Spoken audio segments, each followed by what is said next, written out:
Bismillahirrahmanirrahim. Alhamdulillah Rabbil Alameen. The Lord is my light and my salvation. Whom shall I fear? And yea, though I walk through the valley of the shadow of death, I will fear no evil, for you art with me. Thy rod and thy staff, they comfort me. Thou preparest a table before me in the presence of my enemies. You anoint my head with oil. My cup overflows. And surely goodness and mercy shall follow me all the days of my life. And I will dwell in the house of the Lord forever and ever. Amen. Assalamu alaikum. Good morning. Welcome to Johnny's Bite. Yesterday, a special activity happened in the Ashanti region, something that I've spoken about over and over again. Because growing up as a boy, I had opportunity to be a member of the Ghana Scouts Association. Presently, I'm still a member of the National Cadet Corps. I'm an officer.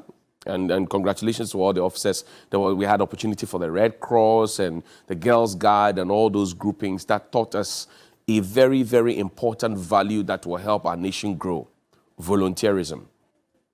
These days, volunteerism does not come easy because the kind of stress that young people actually go through. For example, the young people who want to get into their various secondary schools, the stress that they went through.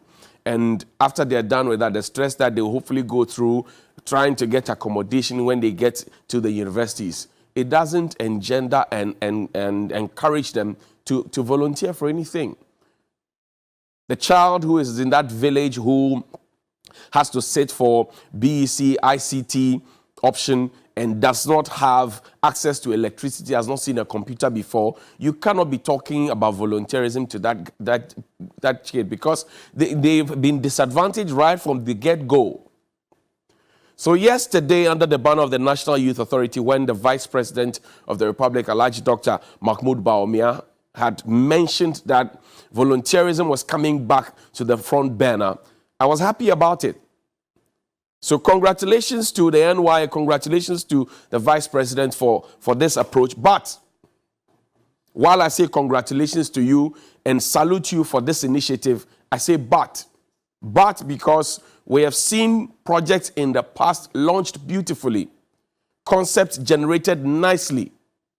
Well, let's listen to the Vice President so that we can contextualize what was said there. Daniel, let's listen to the Vice President. As far as the youth is concerned, we are very, very active in trying to make sure we prepare the youth for the future. And this is why we have free senior high school education, we have free TVET education, we also have a major program in providing technical and vocational equipment and schools and so on to our educational facilities. Young persons between the age. So this is the focus, and I'm happy about it. But may this not be like previous, initiatives that have been launched with pomp and pageantry, and then at some point it loses the steam, and then you will find that the program is not running the way we expected it to run. Mind you, I spoke about the cadet corps. You saw the police cadet guys there. So yes, volunteerism is good. It helps our nation to grow. It helps us to develop in many different facets of our life. While I congratulate you, Dr. Bawumia, NYA, I am also watching and looking. Because volunteerism doesn't happen at a go. It is a process. So congrats to you. Good morning to you. As are watching, I hope this is not one of those many ones. Good morning to you, Mr. Vice President. I know you are fasting. But yesterday, I raised a concern about the University of Media, Arts and Communications, UMAC. And I asked the President a simple question: where the council are. The Council of the University of Media, Arts and Communication. It formerly used to be the Ghana Institute of Languages, the Ghana Institute of Journalism, and the National Film and Television Institute. They've put all together. So all the professionals within our filmmaking space, within our audiovisual making space, within our journalism space, within our languages area, you have all been put together. Now there's an act, because prior to you consolidating them, they were individual universities running with their separate councils and getting a chance to hold their congregations and to graduate their students. As we speak, there are students who have satisfied all the requirements of the universities, but have not been graduated. The other time I heard Some other broadcasters screaming atop their lungs and pointing accusing fingers at the rectors. The directors and the rectors are not the ones responsible for forming the council. And I'll demonstrate to you. This is the UMAC Act, Act 2020, Act 1059. Now, we go to the Act, and I'll skip to the portion where it talks about the councils. And then you will see that it is not their fault. I'll tell you whose job it is to have this done. I'll tell you whose job it is to have this done. The University Council. It says the governing body of the university is a council consisting of a chairperson nominated by who? The president. President Akufo-Addo, good morning to you. The vice chancellor. One representative of the academic staff nominated by the Teachers Association of Academic Staff. The rector of each constituent institute, also appointed literally by the education minister, or if you like, by extension, the president. Now, two representatives of the Student Representation Council, one nominated by the undergraduate students and the other nominated by the postgraduate students. A representative of the alumni of the university nominated by the Alumni Association of the university. One representative of the junior and senior staff nominated by the junior and senior staff, and two other persons nominated by, again, the president. Good morning to you, Mr. President. One of whom is a woman. Well, I find this problematic because President Akufo-Addo told us that 30% of the appointments in his government was going to be given to women. So one of who shall become a woman. I don't know where that concept is coming from.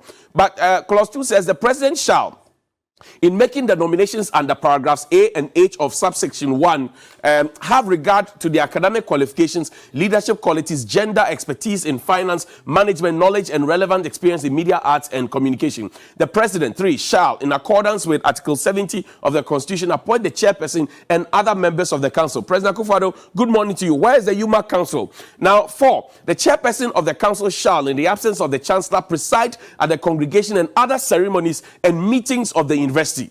So, good morning to you, Mr. President. What is the function of the council? The council shall ensure the implementation of the aims of the university.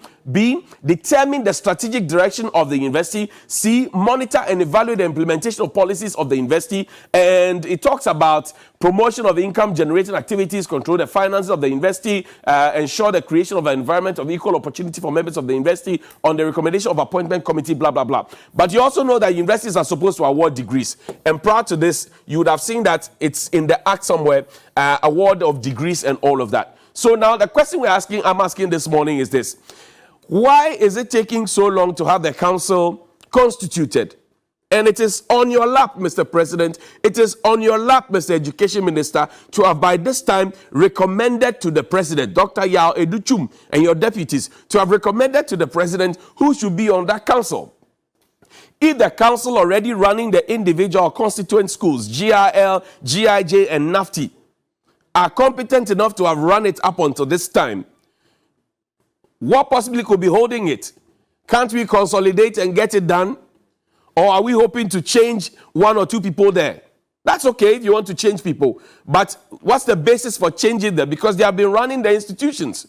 And must the students be suffering because you have not been able to put together a council? I don't get it. And I don't get it because you can do this in your sleep, Mr. President. You have the men. You told us so. The SRCs are waiting. The UTAG is waiting. But the teaching staff, everybody is ready. They are waiting for your appointees, Mr. President. And we see you littered all over the whole act. We see you littered over SIGA Act. We see you littered everywhere. And it looks like the same structure. Now you have the opportunity, sir, to appoint these council members. And the onus is on you. And you are delaying. And the students are there. Some want to travel outside and go to school. They want their certificates to be able to go to school. They cannot. Some want an opportunity to go and work. They are requiring that they bring their certificates because the employers are not looking for their transcripts. They cannot. Some just want their certificate because, yes, they have worked hard for it. They cannot have it. So, Mr. President, good morning to you. I'm saying to you that you need to, as quickly as possible, sir, constitute the University of Media, Arts, and Communication Council, because you gave us good reason why you were consolidating the 3 schools. Now, if you are putting them together and they have no head, then where are we going? If you put them together and the schools have no head, and yet the schools are running. How are they running? How are they running? Because the act has come into full force. The law is in force. So how are the universities of the GIJ, GIL, and NAFTI, how are they running? They are not supposed to be running independently or autonomously. They are supposed to be running as one structure with the council. So, boss, where is the council? Where is the council? And that brings me to another conversation about the National Development Planning Commission. NDPC, good morning to you. Where is the national plan? Today I'm in the Constitution and on acts and all of that. Let's go to Article 86 of the 1992 Constitution. It talks about the National Development Planning Commission. It said there shall be a National Development Planning Commission, which means it is obligatory, it is mandatory. We cannot run the country without a National Development Planning Commission. So there shall be a National Development Planning Commission. Now, the commission again shall consist of a chairman who shall be appointed by, again, the president. The president is everywhere, in consultation with the Council of State, whose advice the president can decide to take or not take, but will be paid monthly allowances that are bigger than the salaries of university lecturers. And even if they decide that they don't want 20% of their allowances and they want it to come and support the national agenda, it's still bigger than the professor's salary. Can you imagine that? Retirees who may have retired on their salaries, because the IGP retires on the salary, Chief Justice retires on the salary, CDS retires on the salary, and they still will get allowances that are bigger than people who are serving and going to work every day. But that's just by the point. 2, the minister responsible for finance and such other ministers of state as the president may appoint. So 1, the chairperson appointed by the president.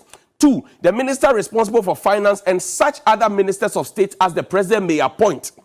3, the government statistician. 4, the governor of the Bank of Ghana. 5, 1 representative from each region of Ghana appointed by the Regional Coordinating Council of the region. 6, such other persons as may be appointed by, again, the president, having regard to their knowledge and experience in the relevant areas and roles pertaining to development, economic, social, environment, and spatial planning. Did you see the same tone like we saw in the UMAC Act? Well, now it says 3, the National Development Planning Commission shall be responsible to the president. So the advice is to the president. But you have to pause and ask yourself, where is the national plan that the National Development Planning Commission has presented to the president to be guiding us? Because now we seem to be doing all the things that, in terms of the mood of the nation, the people are not looking forward to. Did the NDPC, for example, have a voice on the Momo or e-levy? Did the NDPC have a voice on the e-levy? Has the NDPC paused to give us their version or their context or their idea about the e-levy? Did they read the mood of the country? In my last minute, the functions of the NDPC is that the commission shall advise the president on development planning policy and strategy. 2, the commission shall, at the request of the president or parliament or on its own initiative, study and make strategic analysis of macroeconomics and structural reform options, make proposals for the development of multi-year rolling plans, taking into consideration the resource potential and comparative advantage of the different districts of Ghana, which means every district. So we are all supposed to be equal.